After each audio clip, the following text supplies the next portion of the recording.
कृष्ण, राधे राधे। कैसे हैं आप सब? आशा करती हूँ अच्छे होंगे। सोचती हूँ कि बाबा श्याम की कृपा आप सब पर बनी रहे। और आज आप लोगों को मैं सुनाने जा रही हूँ एक सत्य चमत्कार, जो कि मेरे गांव की एक लड़की के साथ चमत्कार घटित हुआ। और ये मेरी आंखों देखा है और मैंने ही अर्जी लगाई थी, तभी ये चमत्कार हुआ है। और मेरे ठाकुर जी की कृपा और मेरे बाबा श्याम की कृपा बहुत बरसी है। तो आइए कंटिन्यू वीडियो पर बने रहे। चैनल पर नए हैं तो चैनल को सब्सक्राइब कर लीजिए, बेल आइकन को प्रेस कर लीजिए। तो वो मेरी गांव की जो लड़की है, मैं पहले तो 4-5 दिन के लिए अपने गांव गई थी। मेरा गांव ओंकारेश्वर ज्योतिर्लिंग है, वहां पर है मेरा गांव। तो उसी के पास में ही है, बिल्कुल 5 किलोमीटर दूरी पर ही हमारा मतलब घर है। और वहाँ से थोड़ी सी दूर पे ज्योतिर्लिंग है। वैसे हम नर्मदा जी स्नान करने के लिए घर से पैदल पैदल ही जा सकते हैं, बहुत पास में हीगा। और इधर से ओंकारेश्वर ज्योतिर्लिंग 5 किलोमीटर है। तो वहाँ पर मैं इसलिए गई थी, 1 महीने का व्रत रहता है मेरा, 1 महीने का व्रत रहता है और कार्तिक महास्नान रहता है। तो मैं 5 दिन के लिए गई थी। तो सबको गांव में पता चला कि बहन आई है, क्योंकि गांव में जो छोटा होता है, बड़ा होता है, कि मतलब वहाँ की लड़की जो भी होती है, भले 1 साल की भी लड़की होती है, उससे भी बहन बोलते हैं। तो बहन बहन करके बोलते हैं कि बहन आई बहन आई। तो मुझे भी सबको पता चला कि मैं भी आई हूँ, मैं गई थी वहाँ पर। तो सबको पता चला कि बहन आई है। तो मेरे साथ मेरे कान्हा रहते हैं, तो बोले बहन के साथ कान्हा भी आए हैं। तो सभी को गाँव में पता चला। तो सब लोग मुझसे, बहुत सारे लोग मिलने के लिए आए कि बहन आई है बहन आई है। क्योंकि मैं बहुत कम ही जाती हूँ, मैं जाती हूँ तो सुबह जाती हूँ, शाम को वापस आ जाती हूँ। तो उस दिन पता चला, तो वो भी आई हुई थी, मेरे गांव की एक लड़की थी, तो वो भी वहाँ आई थी। तो उसको भी पता चला, तो वो भी मिलने आई। तो मैंने मुझसे मिली और बातचीत करने लगी। बातचीत करती रही, फिर मैंने बोला कि और कैसी है, क्या है। तो सब हालचाल सुनाया उसने, और हम लोगों ने अच्छे से बातचीत की। और फिर बोले बहन मैं तुम्हारे कान्हा से मिलूंगी। तो मैंने बोला ठीक है, मिल ले। अब मैंने सोचा कि सभी मिलते हैं तो ये भी मिलेगी। तो मैंने चल ठीक है। तो मैं उसको रूम में लेके गई, उनसे मिलाया। उसने जैसे ही मेरे कन्हैया को देखा, मेरे कानूड़ा को देखा, और बहुत ही तेज तेज रोने लगी। इतना रोने लगी कि मैं क्या ही बताऊं। तो मैंने बोला कि भाई मैं खुशी के मारे रोती हूँ, क्योंकि जब मेरे कन्हैया का श्रृंगार अच्छा होता है तो मैं रोती हूँ। मतलब वो कुछ खाने की, मतलब कुछ लीला करता है तो मैं रोती हूँ। कुछ खाने की, मतलब मुझसे बोलता है कि माँ मुझे ये खाना है। ठाकुर जी बात भी करते हैं हमसे, ऐसा होता है। और मतलब भक्ति में इतना शक्ति है कि मैं आपको क्या ही बताऊं कि कितनी कृपा बरसती है प्रभु जी की। एक प्रभु, मतलब एक मनुष्य ऐसा है कि उसमें इतनी शक्ति होती है, पर उस शक्ति को वो पहचानता नहीं और गलत उपयोग में अपने आप को झोंक देता, गलत कार्य करने लगता। अगर सही उपयोग किया जाए ना, तो हम बिल्कुल, इतनी शक्ति है हम में कि हम साक्षात ठाकुर जी के दर्शन कर सकते हैं। पर वो आंखें, वो चक्षु कहते हैं ना, जो आंखें, वो होना चाहिए दिव्य आंखें, जो कि दर्शन प्रभु के कर सके। और हमें ऐसे कर्म करते रहना चाहिए कि प्रभु के दर्शन हो सके। तो प्रभु जी जो भी लीला करते हैं तो मुझे बहुत अच्छा लगता है, बहुत आनंद आता है। तो मुझे लगा कि भाई इसीलिए ये भी रो रही होगी। हो सकता है कि कुछ लीला मुझे नहीं दिखी और इसे दिख गई हो, या कुछ भी कृपा हुई हो, या कुछ अच्छा लगा हो, इसलिए रो रही हूँ। क्योंकि मैं सुखी भी, मतलब दुख में तो कभी रोती नहीं हूँ। पर पहली बात तो प्रभु की इतनी कृपा है कि दुख कभी आता ही नहीं है। जिसके ऊपर प्रभु की कृपा है उसे दुख तो आता ही नहीं। और दुख आ भी जाए तो मैं दुख से नहीं घबराती हूँ, क्योंकि मेरे साथ में मेरे प्रभु हैं। और सुख से मैं इतना रोती हूँ, इतना रोती हूँ, इतना रोती हूँ कि मैं क्या बताऊँ कि हे प्रभु, मुझ नालायक पर इतनी ज़्यादा कृपा। तो मुझे आंसू इतने झरझर बहते हैं। तो मुझे लगा कि बेचारी ये भी इसीलिए रो रही होगी।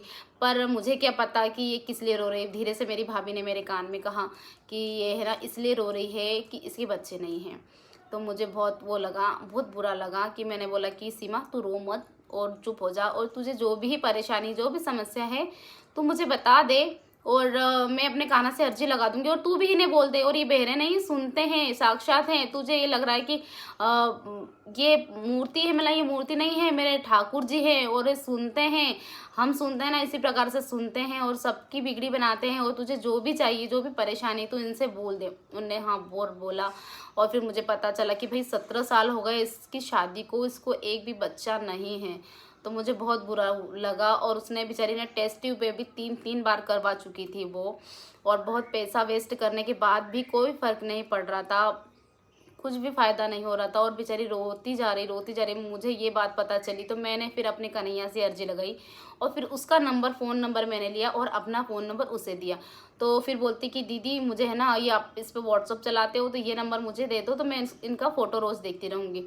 तो वो रोज़ उनका फ़ोटो देखती, और इधर मैंने अर्जी लगाई, उधर उसने प्रार्थना की प्रभु जी से 1 महीने की गैप हुई और ये रेगुलर मेरे कन्हैया का, मेरे लड्डू का रोज़ फ़ोटो देखने लगी। स्टेटस पे मैं रेगुलर फ़ोटो डालती हूँ, रोज़ का श्रृंगार करती हूँ, रोज़ फ़ोटो डालती हूँ, तो ये रोज़ देखती रही। रोज़ उनकी मतलब मन में छवि बसा ली कि मेरे घर बाकी बिहारी आएंगे। इसने अपने मन में छवि बसा ली। अब क्या हुआ कि है ना, ये थोड़ा 1 महीने का टाइम बीता और फिर ये प्रेग्नेंट हो गई। और मैं कभी फ़ोटो फिर मुझे समय मिलता तो मैं डालती, नहीं डालती, और ऐसे ही फिर से घबराहट होने लगी। बोलती दीदी मुझे बहुत घबराहट होती है, मुझे बहुत बेचैनी होती है, और है ना आप मुझे इसका फ़ोटो क्यों नहीं लगाते। मतलब मुझे कभी समय मिलता है, कभी नहीं मिलता है, इसके कारण मैं नहीं लगा पा रही हूँ। एक काम करो, तुम 1-2 फ़ोटो इसके सेव करके रख लो। तो बोलती ठीक है। उसने फिर 1-2 फ़ोटो उसे मैंने भेज दिए, उसने सेव करके रख ली। फिर बोले दीदी मैं प्रेग्नेंट हूँ। तो मैंने अच्छा प्रभु जी की कृपा। अब ऐसे करते करते 4 महीने हुए उसे। अब 4 महीने हुए और बहुत खुश थी, इतनी खुश थी कि मैं क्या ही बताऊं। क्योंकि 17 साल इंतज़ार करना और एक औरत का कितनी बहुत मुश्किल होता है 17 साल। क्योंकि लोग क्या नहीं बोलते, कितना सुनना होता है, कितना सुनना पड़ता है। बहुत ही, एक माँ ही जानती है, एक औरत ही जानती है औरत का दर्द कि क्या होता है, बहुत दुख होता है। तो वो बहुत रोने लगी, बहुत परेशान होने लगी। और तो फिर मैंने ये सुना और फिर प्रभु जी से अर्जी लगाई। फिर उसको 4 मंथ हुए।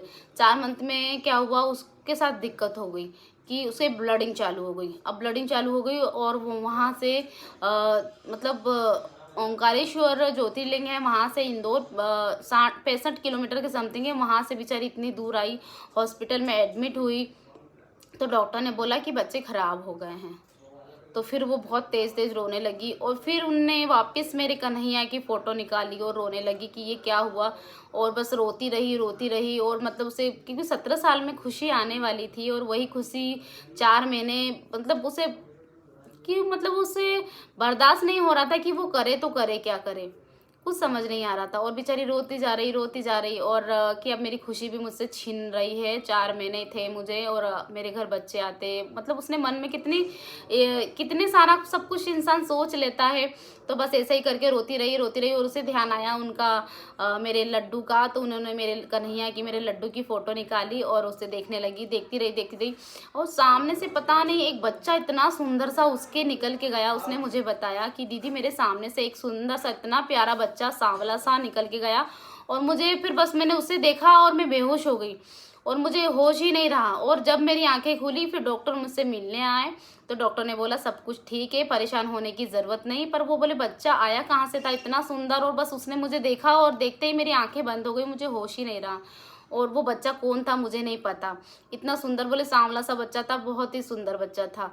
और बस उसने मुझे देखा, देख के मुस्कुराया और वो चला गया। फिर वो जैसे ही होश आया, उठी तो डॉक्टरों ने बताया कि तुम टेंशन मत लो, तुम्हारे दोनों मतलब तुम्हारा बच्चा अच्छा है और तुम दोनों ठीक हो और परेशान होने की ज़रूरत नहीं। बोले थोड़ा रेस्ट करो और फिर उसके बाद सब कुछ ठीक हो जाएगा। फिर ऐसे करते करते थोड़ा टाइम बीता, 9वां महीना आया भाई। 9वां महीना आया तो 9वें महीने में बहुत ही खुशियाँ लेकर आया। क्योंकि उसे एक नहीं 2-2 जुड़वा बेटे हुए हैं। मेरे ठाकुर जी की कृपा से, मेरे बिहारी जी की कृपा से उसे एक नहीं 2-2 जुड़वा बेटे हुए। और ये थी सुंदर सी कहानी। ये कहानी नहीं है, रियल स्टोरी है जो कि मेरे बिहारी जी ने, मेरे कान्हा ने, मेरे बाबा श्याम ने एक कृपा की। और उनकी 17 साल में झोली भरी। तो बोले झोली भरने वाले की जय हो, हारे के सहारे की जय हो, मेरे बांके बिहारी लाल की जय हो। ये थी सुंदर सी लीला कथा कहो, लीला कहो या प्रभु की कृपा समझो। क्योंकि ऐसे चमत्कार मेरे कन्हैया हमेशा करते रहते हैं। मैंने कितनी बार लाइव रिकॉर्डिंग की है उनकी कि कितने चमत्कार करते हैं। मैं हर वीडियो में कहीं कहीं होता है ऐसा डालती हूँ मैं, कितने ही वीडियो में जैसे मैं बोलती रहती हूँ, कुछ कहानी बताती रहती हूँ और सच में वो नटखट लीला कर देते कभी कभी। और ऐसे तो देखने को मिलती है। तो ये थी मेरी कन्हैया की कथा। और आइए मैं आप लोगों को आगे बच्चे भी दिखाती हूँ कि ये सुंदर से बच्चे उन्हीं दीदी के हैं, उन्हीं बहन के हैं, मेरे गाँव की सीमा बहन के। तो राधे राधे, जय। देख सकते हैं ये 2 जुड़वा बेटे हैं और यही चमत्कार हुआ है मेरे कन्हैया का, बिहारी जी का और बाबा श्याम ने की कृपा से। ये स्वस्थ, दोनों बच्चे दोनों स्वस्थ हैं बिल्कुल। और ये सबसे सुंदर सा चमत्कार है। और कमेंट सेक्शन में आप लोग ज़रूर बताना कि आप लोगों को कैसा लगा ये चमत्कार। आपने कितने सुंदर से बेटे थे, सीमा बहन के, और ये मेरे प्रभु श्री हरि की कृपा है, मेरे कन्हैया की कृपा से ये हुआ है। और मिलते हैं नेक्स्ट वीडियो के साथ। सभी को राधे राधे। कमेंट सेक्शन में कमेंट ज़रूर करना कि आप लोगों को ये चमत्कार कैसा लगा, क्योंकि जीवन में हमेशा चमत्कार होते रहते हैं, मेरे जीवन में भी। और मुझसे जो अर्जी लगवाता है कि दीदी आप अर्जी लगा दो, उनके जीवन की भी मैं ऐसी सुंदर सुंदर सी लीला आप लोगों को बताती रहूँगी। सभी